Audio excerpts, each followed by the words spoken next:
Bom dia a todos, né? A nossa segunda aula de hoje, vocês já leram, né, sobre os cuidados de enfermagem durante a anestesia. Então, agora vocês vão relacionar com os tipos de anestesia, está bem? Em primeiro lugar, o que é uma anestesia? Né? O que a gente entende por anestesia? Então, é um procedimento médico que bloqueia temporariamente a capacidade de você sentir dor. E o que é você sentir dor? É quando a gente envia uma ordem para o cérebro, né? E através das nossas terminações nervosas, a gente tem a sensação de dor que nos ajuda a nos proteger. Isso é uma questão de sobrevivência, né? Que tem na nossa cadeia animal mesmo. Então, se eu bato a minha mão em uma mesa ou em alguma coisa, eu sinto a dor, né? Então, as minhas terminações nervosas enviam uma ordem para o meu cérebro e eu sinto, tenho uma sensação de dor. Vocês viram isso em anatomia, que faz parte do sistema nervoso. Então, isso pode ser feito através de medicamentos. E a anestesia nada mais é do que um medicamento que vai bloquear essa capacidade de você enviar esse estímulo nervoso, esse estímulo doloroso para o cérebro. E graças a isso, graças a essa anestesia, ao conhecimento dos anestésicos, é que os médicos são capazes de realizar cirurgias, de realizar curas, né, através de retiradas de tumorações, através de correções de algum agravo, de alguma doença do paciente, tá? E ela pode ser feita no local que o médico vai operar, no local do problema. Ela pode ser feita, tipo assim, pode ser feita só ali no corte que você tem na mão, mas ela pode ser feita também na região toda, no seu braço inteiro, que é uma região inteira, ou ela pode fazer no seu corpo inteiro e você ter uma anestesia geral e dormir, quando acordar, a intervenção já foi feita, tá? Então, a gente vai falar um pouquinho mais da dor para que vocês possam entender direitinho como é que funciona a anestesia, ok? A dor, ela é uma defesa que nós temos no nosso organismo. Então, para que os seres vivos, né, todos eles sobrevivessem, nós temos que ter um instinto de prevenção, né? Então, você vê, não só o homem, mas qualquer animalzinho, ele tem o instinto da dor. Ele grita, ele sai do lugar, né? Mesmo ele não tendo a mesma racionalização que nós temos. Bom, tive que interromper um pouquinho porque o Everaldo volta a me matar, né? Falando. Enfim. Como eu estava dizendo, é um mecanismo de defesa que nós temos, é uma forma da gente sobreviver. Se não fosse isso, a gente se queimaria, se cortaria e não sentiria nada. E acabaria perdendo todo o sangue, acabaria morrendo bem mais rápido do que normalmente nós morremos. Nossa, que horror. Mas é mais ou menos isso, tá?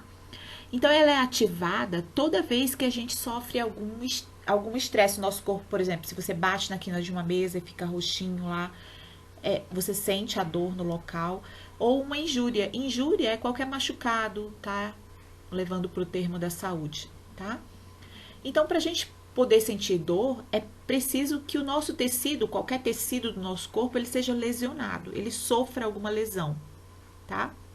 Que aí os nossos nervos vão transportar essa sensação de dor para o cérebro e ele vai te enviar uma sensação de proteção, ou seja, você retira a mão quando está queimando, né? Aquele arco reflexo que nós temos de bateu, a gente já puxa a mão de uma vez, né? Para poder não sentir dor, ok? E a gente pode bloquear essa dor. O ser humano, ele descobriu que pode bloquear essa dor em 3 pontos, né? No local aonde o corte, a injúria, né? Onde o corte está ocorreu, onde a perfuração, seja o que for que aconteceu, ocorreu, por exemplo, teve um corte na mão. Para suturar, para costurar aquele local, o médico faz uma anestesiazinha local, só naquele local, tá? Ou ela também, esse bloqueio também pode ser regional. Vamos supor que você fraturou o braço, então ele quer bloquear aquela região do braço inteira, desde lá de cima da clavícula até a sua mão. Então ele pegou uma área bem maior, ele pegou uma região, então ele vai lá num nervo maior que passa próximo ao seu pescoço e ele vai bloquear toda essa parte do seu braço, só a parte do braço, para ele poder consertar seu osso lá direitinho, ok? Ou quando a sua a cirurgia é uma coisa muito grande, né? Por exemplo, vai ter que fazer uma abertura maior, o pulmão, o coração, o abdômen. Aí ele bota você para dormir, faz uma anestesia geral, zona, tá? No seu corpo inteiro. É quando você vai, fica inconsciente, né? Colocado no respirador e tal. E você não reconhece nenhum sinal doloroso no seu corpo inteiro. Então, existem 3 tipos de bloqueios, né? Anestesia local, bloqueios da dor, de forma de bloquear essa dor. Anestesia local, anestesia regional e anestesia geral, tá? Isso é muito importante que vocês compreendam. Vou até grifar aqui. Cadê minha canetinha? Tá? Aqui, ó, anestesia local, tá? Anestesia regional. Continuo com o mesmo distúrbio aqui. Tá horrível mesmo, para eu poder escrever, né? Continua a mesma coisa. E quais são os objetivos dessa anestesia? Qual é o meu objetivo de anestesiar um paciente? Então, é bloquear a sensação de dor. Tá aqui, ó. Esse é o meu principal objetivo, bloquear a sensação de dor, tá? Nos procedimentos simples, né? Desde os procedimentos mais simples até os procedimentos mais complexos, é cortar a dor. Aqui, ó. Tirar a dor desse paciente, tá? Ok? Em caso de cirurgias, né, não basta apenas retirar a dor, mas eu preciso que esse paciente não se mexa durante a cirurgia, por isso que é feita a anestesia geral, tá? E essa anestesia, inclusive, existe alguns anestésicos, né, que eles fazem com que haja amnésia, inclusive o paciente não lembra de nada, ele não lembra o que aconteceu. Quando você vai acordar, você não lembra, às vezes você está voltando da cirurgia, mas você não se lembra. Tá? Mesmo que você permaneça acordado durante a cirurgia, que você acorde lá, você não lembra do que aconteceu, tá? Aqui, nesse slide, a gente tem a anestesia geral, a regional e a combinada geral mais regional, tá? São os tipos de anestesia e como que quais as vias de administração dela, as vias que a gente pode administrá-la. Por exemplo, a anestesia geral, ela pode ser endovenosa, tá vendo? Endo da veia, né? Veia, dentro da veia, tá? Ela pode ser inalatória, quando ele coloca a máscarazinha lá em você, né? Quando ele coloca a máscara e você respira, né? Geralmente quem já fez cirurgia sabe, né? Quando ele coloca a máscara e fala, olha, conte até 10. Respira fundo e conta até 10. Então, você não consegue chegar nem no 2, nem no 3, porque aquele ar, aquele gás entra no seu cérebro e anestesia você, tá? Ou o anestesista também pode fazer as 3. Ou as 3 não, desculpa, as 2. Ele pode fazer tanto endovenosa, como ele pode fazer inalatória. As 2 juntas, faz um pouquinho endovenosa e também faz inalatória, tá? Essa é a anestesia geral. E a anestesia regional, ela pode ser tópica ali no local, tá? Ela pode ser infiltrada no nervo maior, tá? Bloqueio de tronco, de nervo plexo, né? De nervo periférico. Ou ela pode ser a peridural, que bloqueia, tipo, da cintura para baixo, só que ela pega só, ela não chega no seu líquido céfalo-raquidiano, tá? E a raquianestesia, que também bloqueia da cintura para baixo, só que ela chega até seu líquido céfalo-raquidiano. Então, é muito importante que vocês entendam e compreendam, tá, a diferença entre essas duas anestesias. A peridural, a gente vai falar mais sobre isso. A peridural e a raquianestesia, tá? A diferença delas duas eu vou querer saber, ok? E também existem alguns anestesistas que fazem a combinada, a regional mais a geral. Depende da cirurgia, depende da necessidade desse paciente, tá? Aqui, para vocês entenderem, ó, a diferença entre a raquianestesia e a peridural, tá? Então, aqui eu tenho a coluna, tá vendo a coluna aqui, ó? Aqui é a coluna, ok? Aqui são os ossinhos da coluna, tá vendo? Os ossinhos da coluna. E eu vou até mudar a cor da caneta aqui para você ver. Entre os ossinhos da coluna entre os ossinhos da coluna, eu tenho esse espaço aqui, ó. Tá vendo esses espaços aqui? Amarelinho, esse amarelinho são os espaços entre um ossinho e outro ossinho, tá? Aí, aqui, eu vou até mudar a cor aqui da caneta, peraí. Vou colocar azul agora, tá? Azul. Tá vendo aqui, aonde eu tô colocando o azul? Aqui passa um líquido chamado líquido céfalo-raquidiano, ou LCR, líquido céfalo-raquidiano, tá? Então, na peridural, deixa eu botar aqui novamente, peraí. Na anestesia peridural, tá? Na peridural, tá vendo aqui, ó, espaço peridural. A anestesia peridural é essa daqui, ó, P, vou colocar P de peridural. A peridural, a ponta da seringa, ela vai ficar só aqui, ó, nesse espaço aqui que é chamado de dura mater. Então, na peridural, o paciente, ele é anestesiado, só que ele, por exemplo, você faz a peridural, coloca nessa membranazinha aqui da coluna, tá? Então, o paciente, ele é bloqueado, sim, a sensação da dor, mas ele sente, ele tem a sensação de onde você está pegando nele. Não é que ele sinta dor, mas ele sabe dizer, ó, você tá mexendo na minha perna. A sensação de alguém mexendo fica na peridural, mas não a sensação de dor, ele não tem dor nenhuma. O que acontece é que alguns pacientes são muito nervosos, e aí ele acha que tá sentindo dor. Na RAC anestesia, que é essa outra seringa aqui que eu vou colocar como R, tá vendo? A RAC anestesia, tá vendo que ela entra já, a ponta da agulha, onde é que tá a ponta da agulha? Já tá dentro do espaço onde tem o líquido céfalo-raquidiano. Então, aqui na raquianestesia, ela é aplicada diretamente dentro do LCR, dentro do líquido céfalo-raquidiano. E aí, anestesia tudo. Aí, o paciente não tem sensação, não tem nada. Mas também ele perde muito líquido, às vezes, quando essa seringa sai daqui, essa agulha sai daqui, às vezes esse líquido, essas gotinhas pingam aqui e faz uma descompressão. E ele tem uma cefaleia pós-RAC, às vezes uma dor de cabeça muito grande. Né? Tem algumas complicações da raquianestesia.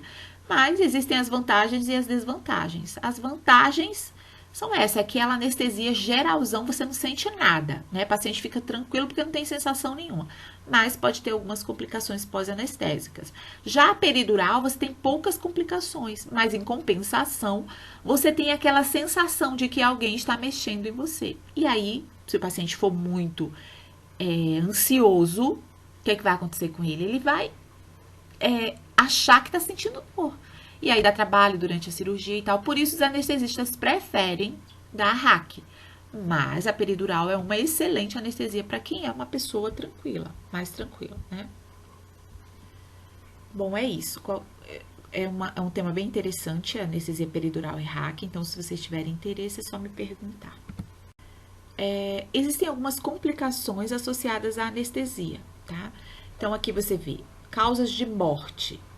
A morte por anestesia. Você vê que não é muita, não é tanta assim, tá?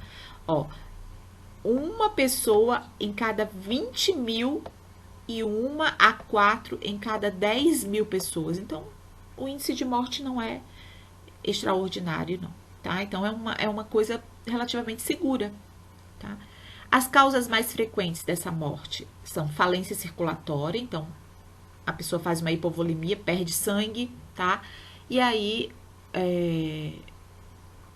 ou por uma sobredose, né, que é o caso de um erro médico, ou por uma hipóxia, falta de oxigênio, tá, no cérebro, ou por uma hipoventilação, durante a intubação não foi bem intubado, ou houve alguma obstrução por secreção, por isso que o médico anestesista, se você vai fazer uma cirurgia, você está gripado, com tosse e tal, ele não não mantém a cirurgia, é suspensa a cirurgia, então se você está gripado, com tosse, ok?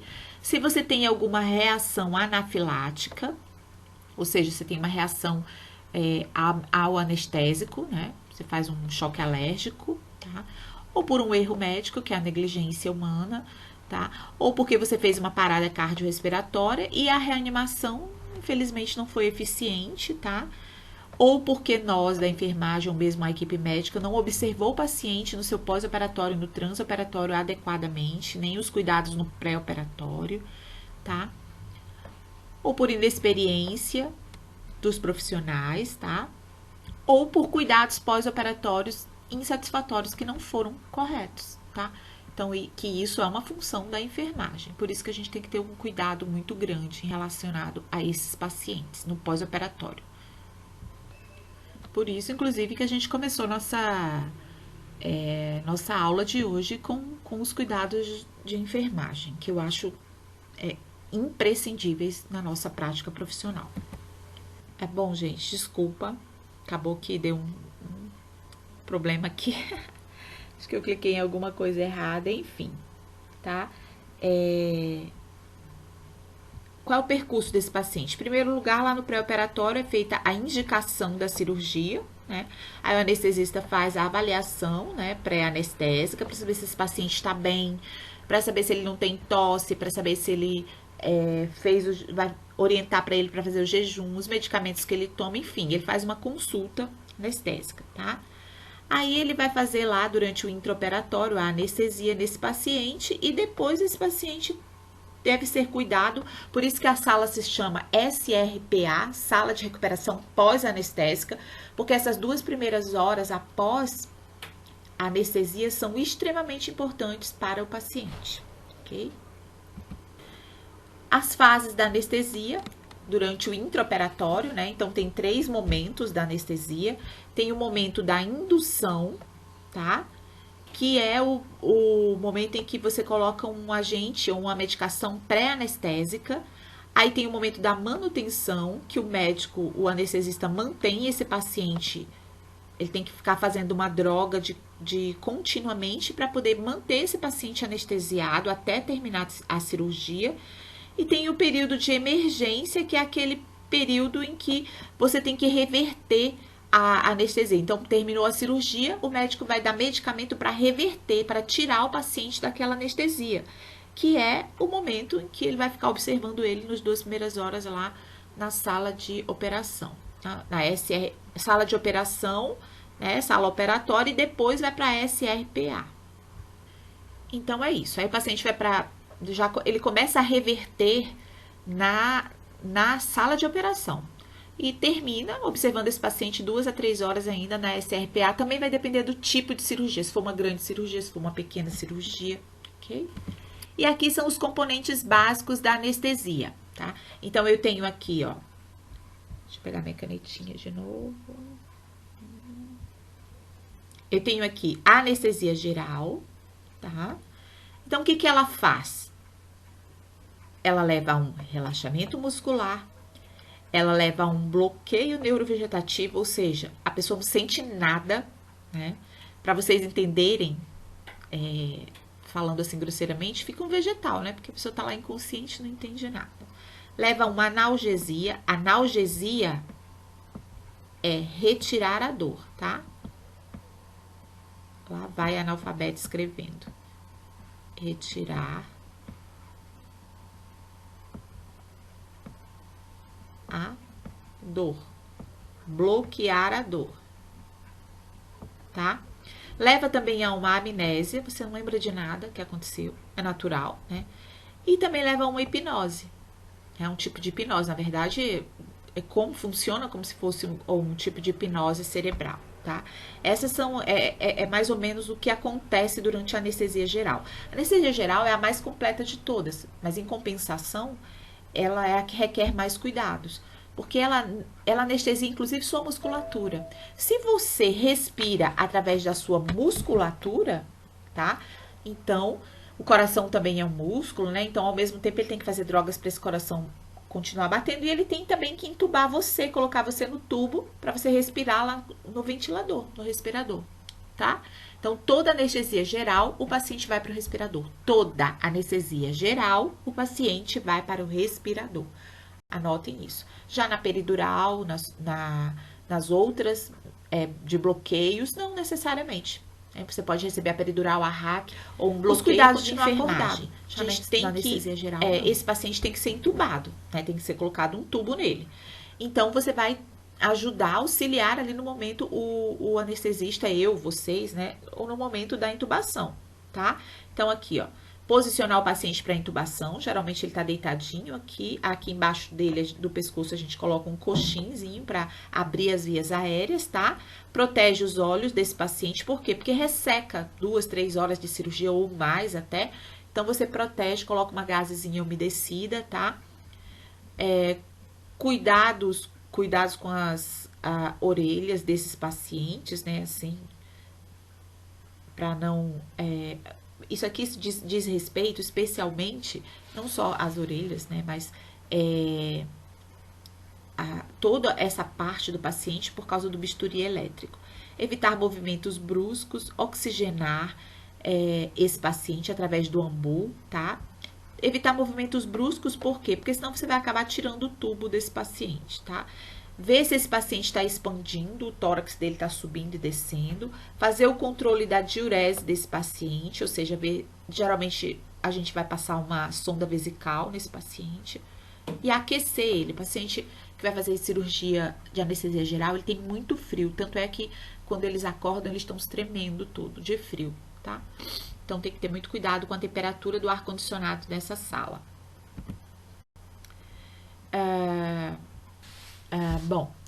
Os componentes básicos para você realizar uma intubação, né? O que precisa? Máscara, cânulas, né? Oro e nasofaríngea, que são aquelas cânulas que a gente vai fazer na intubação. Eu não vou me preocupar muito com isso daqui, porque vocês vão ter aula de intubação provavelmente lá em Introdução à Enfermagem, se é que já não tiveram, tá? Os tubos endotraqueais, os laringoscópios, né? Que são os cabos, a cânula... lâmina reta ou lâmina curva, de acordo com o pedido do médico, tá?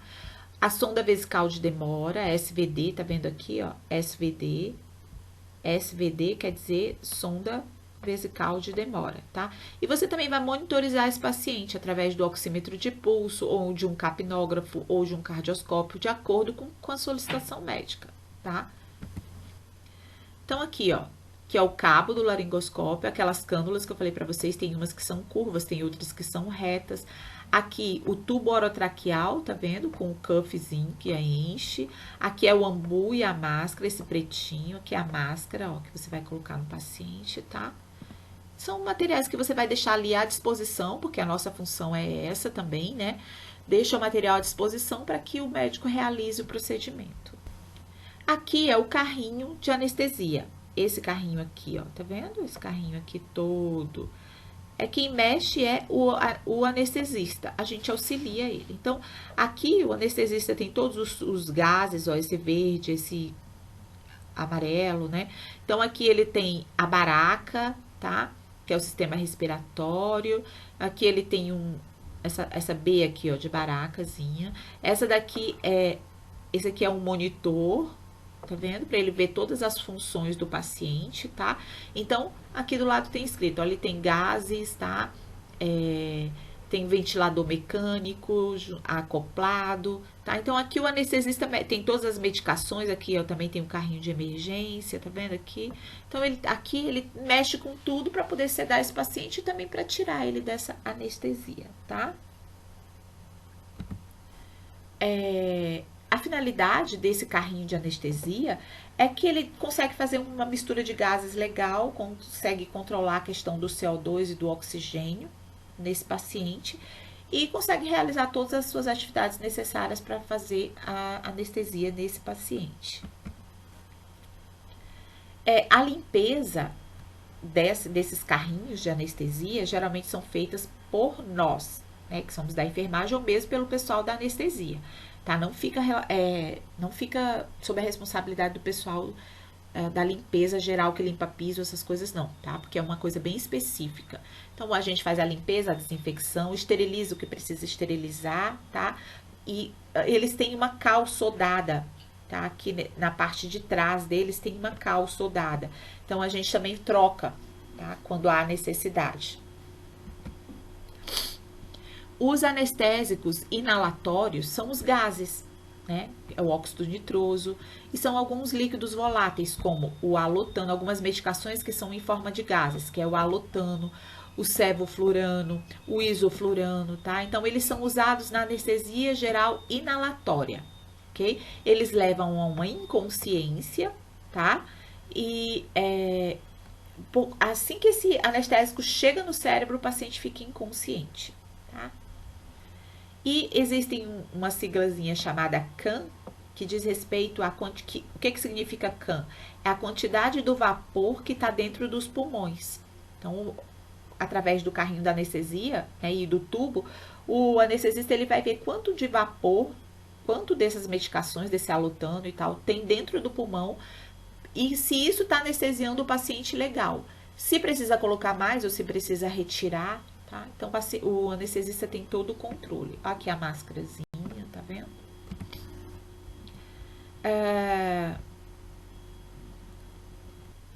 Bom, existem alguns fatores que aumentam a CAM, né? Lembrando que a CAM é a quantidade de gás inalatório, de gás anestésico que está dentro do pulmão. Então, alguns fatores aumentam essa reação, faz com que a pessoa fique mais chumbada, ou seja, fica mais anestesiado. Existem pessoas que têm uma resistência menor, né? Então, recém-nascidos e pessoas que estão na puberdade, pessoas que estão com febre, pessoas que usam álcool, né? Ou seja, são alcoólatras, tá? História de quem usa anfetamina, cocaína, tá? Então, são pessoas que têm uma resistência maior a esses gases, tá? E pessoas que têm uma resistência menor são pessoas com hipóxia grave, que são anêmicos, pessoas que têm hipotermia, que estão com a temperatura muito baixa, pessoas hipotensas, geralmente elas têm uma reação menor a quantidade de oxigênio, ou seja, pouquinho, o que quer dizer? A quantidade de gases, desculpa. Ou seja, pouquinho gás já faz com que essa pessoa se anestesie. Já quem usa muita anfetamina, quem usa droga, tá? Você tem que fazer uma quantidade maior de gás para poder anestesiar essa pessoa, tá? Os efeitos da anestesia, né? Pode levar o paciente a ter hipotensão, né? Então, por isso que o anestesista fica lá verificando a pressão do paciente o tempo inteiro, tá? Então, ele pode ter hipotensão, ele pode ter uma bradicardia, ou seja, a frequência cardíaca dele começar a cair, tá? Isso tudo pode acontecer devido a uma vasodilatação. Então, os vasos dilatam, a pressão cai, tá? E ele, automaticamente, o coração começa a bombear mais devagarzinho. Esse é um efeito dos anestésicos, por isso que o anestesista fica ali o tempo inteiro. Eu já falei para vocês, né, que o principal é o anestesista, porque ele fica ali o tempo inteiro com o paciente verificando pressão, verificando frequência cardíaca, já no monitor do paciente o tempo inteiro, colocando ele no monitor o tempo inteiro. E tem a anestesia geral, a inalatória que a gente viu, e também tem a intravenosa, ou seja, aquela que é dada pela via endovenosa. Puncionou aqui, faz a anestesia, tá? Inclusive, só para título de curiosidade, foi dessa anestesia, né? Desse alotano, por exemplo, do Propofol, que é um anestésico intravenoso, que faleceu o Michael Jackson, né? Porque ele tomou tanta medicação, estava tão dependente que já não fazia mais efeito nenhum tipo de medicação. Ele tomava anestesia geral intravenosa para dormir. E foi isso que levou à morte. Aí aqui você tem algumas medicações que são anestésicos gerais intravenosos. Por exemplo, o tiopental e o propofol, tá? Então, eles dão um sono, reduzem a frequência respiratória, aumentam a pressão arterial. Ele é um analgésico fraco para sala de cirurgia, mais forte para se usar em casa, tá? E ele tem uma açãozinha curta, são os conhecidos como barbitúricos, tá? Existem alguns narcóticos, né? Narcóticos como o demerol, tá? O fentanil, que a gente utiliza bastante, a morfina, tá? E o Narcan, que é um antagonista. Vou já explicar o que é um antagonista. Então, o Demerol, ele causa sonolência, ele causa euforia, ele causa amnésia, quem toma não lembra de nada que aconteceu, né? Tá? E causa vômito. O fentanil, ele leva a uma bradicardia, tá? Reduz a frequência cardíaca e também a uma apneia, ou seja, a pessoa pode ter uma suspensão da respiração, dos movimentos respiratórios. A morfina também é bastante utilizada para dor, principalmente pacientes com câncer, tá? Ela pode levar a uma apneia, a pessoa pode ter uma coceira, prurido é coceira, tá? E pode também levar a uma hipotensão. E quando eu quero, o Narcan, tá vendo aqui? Quando eu quero reverter o efeito da anestesia, quando eu quero fazer esse paciente acordar, é que eu uso o Narcan, tá? Então, é para o paciente vamos escrever aqui, acordar.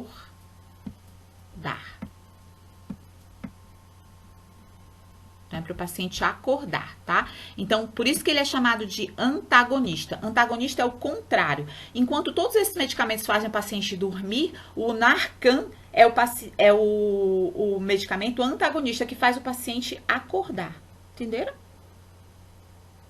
Continuando, aqui tem um videozinho, um link de vídeo que eu quero que vocês copiem e colhem no YouTube para que vocês possam assistir, tá?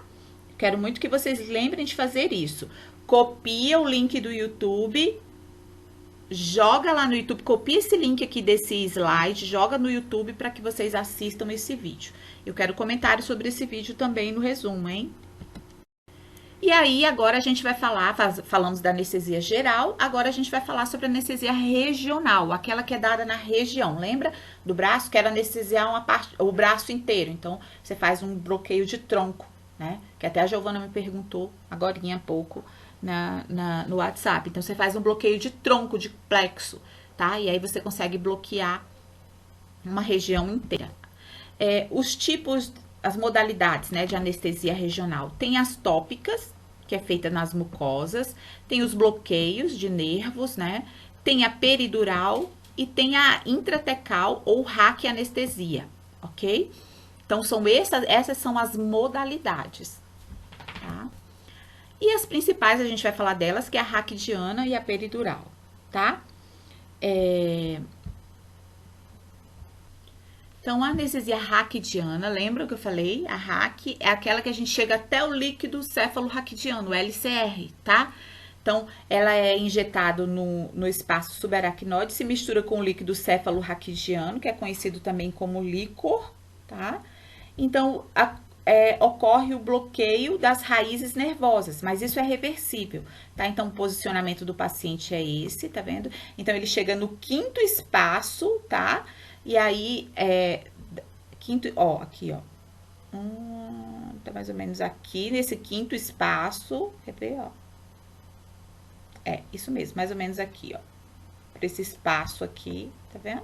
Então, ele vai fazer uma anestesia que vai bloquear daqui pra baixo, tá? Okay. Entre o quarto, na verdade, quarto, quinto espaço, tá aqui, tá?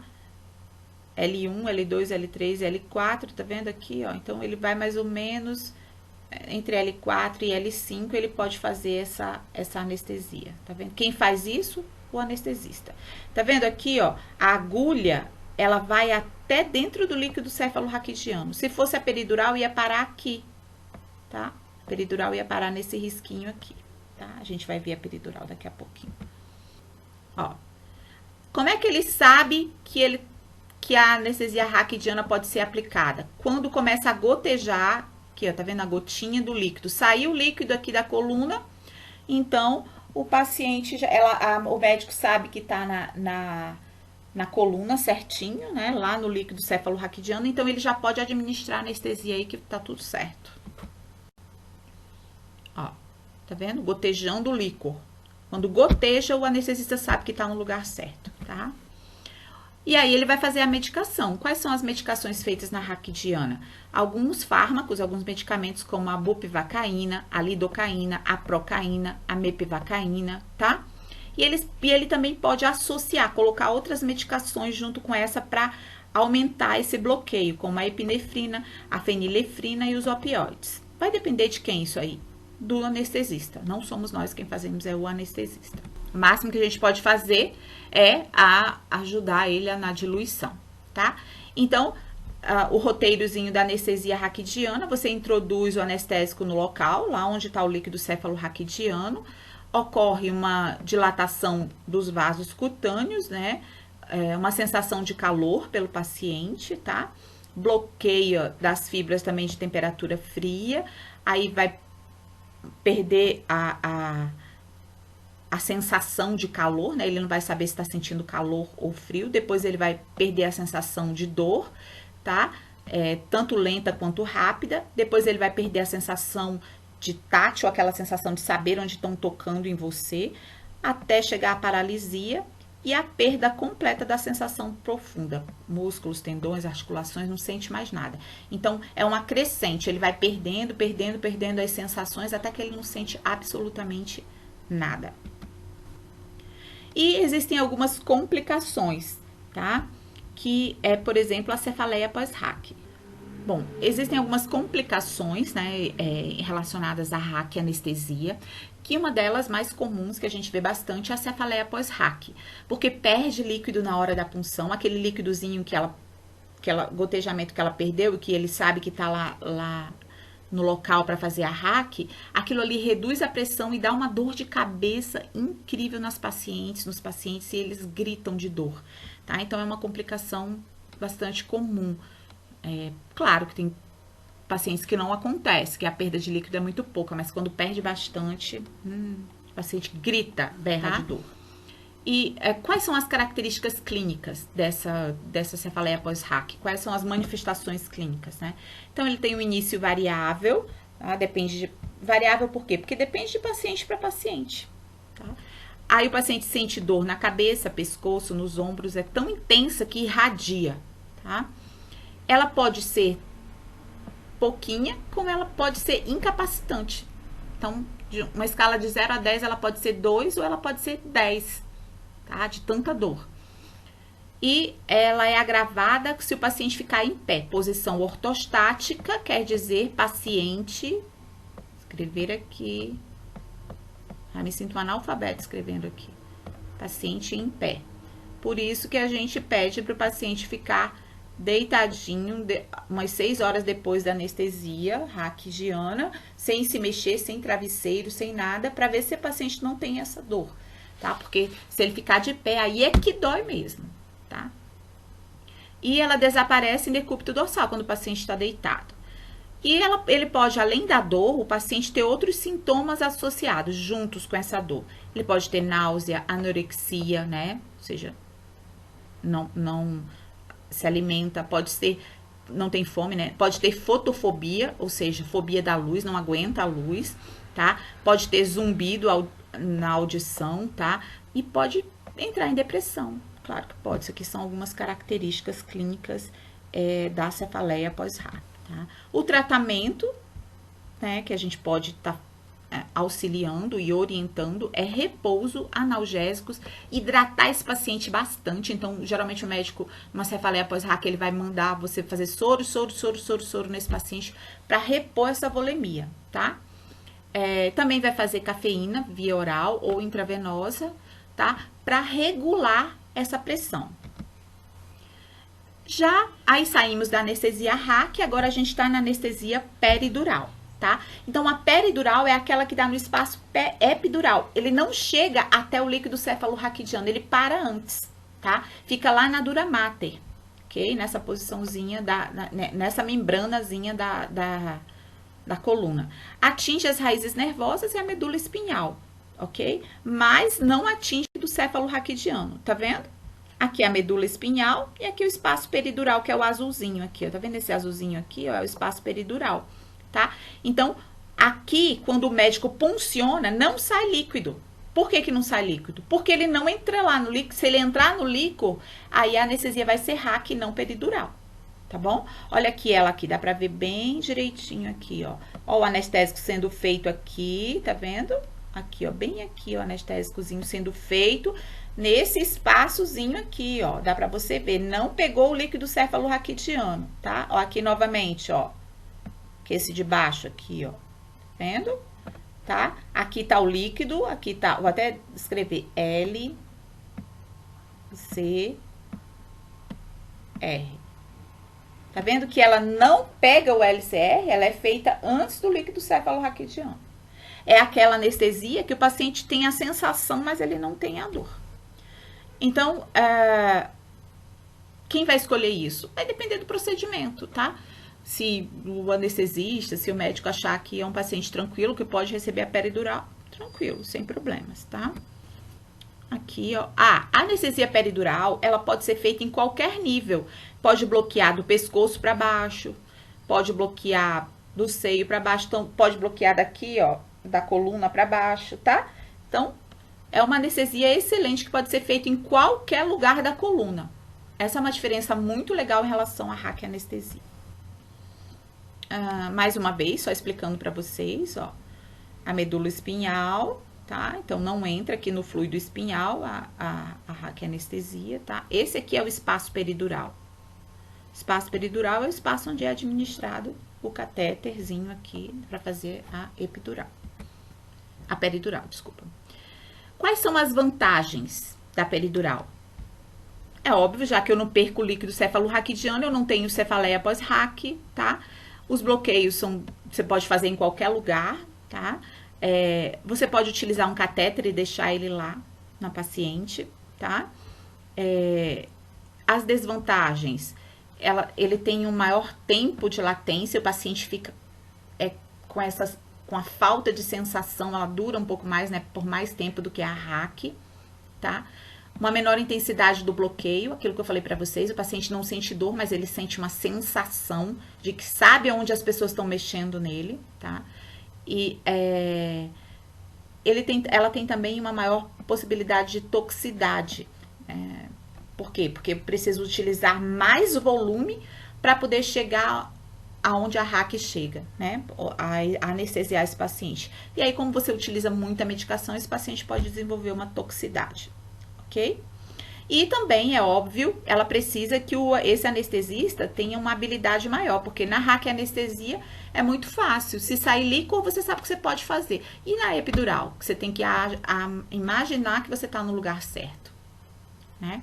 Porque não sai líquor, nada te diz que você está no lugar certo, só mesmo a habilidade do anestesista. Por isso que eu volto a falar para vocês, o importante numa cirurgia é quem? O anestesista, tá? Os fármacos que a gente utiliza na peridural é a mesma coisa que a gente utiliza na RAC. A diferença é o local da punção, tá? Então, a bupivacaína, a lidocaína, a ropivacaína, a cloroprocaína, tá? E ele pode também associar com a adrenalina para dar uma potencializada nesse bloqueio. Os cuidados de enfermagem, atenção se esse paciente tem usado anticoagulante, se ele faz tratamento com anticoagulante, se ele tem alguma doença neurológica, lembrar no posição, a gente que ajuda a segurar, né? Então, a gente fica na frente do paciente, colocando ele na posição para que o anestesista possa fazer a peridural. Então, manter o decúbito lateral com flexão de cabeça e joelho para ele assumir uma posição fetal, tá? Manter o acesso venoso periférico, tá? E verificar os sinais vitais. O posicionamento do paciente, tá vendo? A gente coloca um travesseiro aqui. Não, que travesseiro louca. Travesseiro não fica aqui, não. Travesseiro aqui, ó, tá vendo? É que esse paciente aqui tá de costas, tá vendo? O paciente tá de costas, aqui tá a profissional. O paciente tá de costas, você pode colocar um travesseirinho aqui pra ele abraçar. Ou então ele abraça os joelhos, se ele estiver sentado. Ou então aqui, ó, se ele estiver deitado, ele também vai abraçar os joelhos, tá? Aqui. Aqui tem outro videozinho do YouTube que eu quero que vocês copiem e colhem. Também quero que assistam hoje ainda. Anestesia raquidiana e peridural, tá? Então, quais são as diferenças, né? Então, são praticamente os mesmos anestésicos, eu falei pra vocês. O posicionamento é o mesmo e a punção das duas é lombar. Só que uma chega até o líquor e o outro não chega. Diferenças é que as doses são diferentes. Por exemplo, na raquianestesia, você utiliza doses menores. Na peridural, você utiliza doses maiores do mesmo medicamento, com o mesmo anestésico. Aqui, ó, é uma folha que é preenchida pelo anestesista e que fica na mão da circulante, tá? Aqui a folhinha, ó, fica lá no prontuário do paciente. Tem um videozinho que eu também quero que vocês assistam do YouTube, tá? E também falem sobre ele no resumo. Ok? E é isso, muito obrigada. Espero que dê tudo certo e que vocês gostem dessa aula. Me enviem o resumo. Beijo, fiquem com Deus.